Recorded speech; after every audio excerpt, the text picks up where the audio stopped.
Have you ever felt triggered by another author's success? I certainly have. And this is something that really plagued me, particularly early in my self-publishing journey. In fact, there's one author that has just bubbled to the surface of my memories now. And I used to get so frustrated because it was like, why her? Why is her readership growing so fast? And I'd read the beginnings of her books and think, I write this well. Why isn't this happening for me yet? Right? And I'm going to tell you what I did that really changed things for me.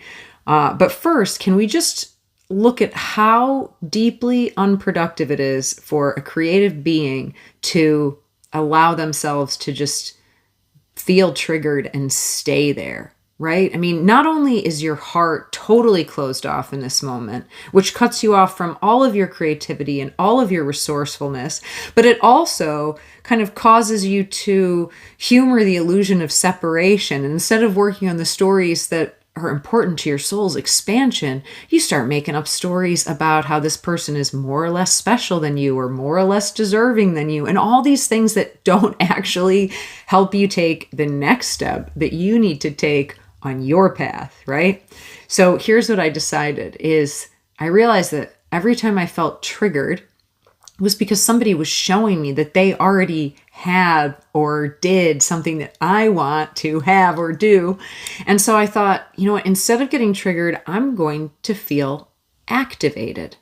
And this was such a game changer because in deciding to be activated, I was able to access gratitude for this person. I was able to truly appreciate the fact that they were living proof that what I want is possible, living proof that the path that I'm walking is worth walking. And I could start to see things like everything we had in common.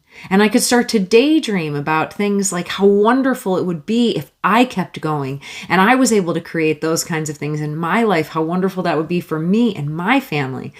And I was able to be honest with myself, you know, in a way that's so important. I could say, okay, well, I wonder what they know that I don't know yet, or what they've learned that I haven't learned yet.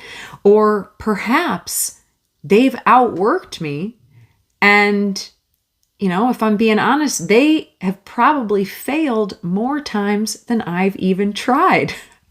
So once I could have an open heart, feel grateful, and then be honest with myself, it was so much easier to take the next step instead of writing a story in my head that didn't serve me or anyone.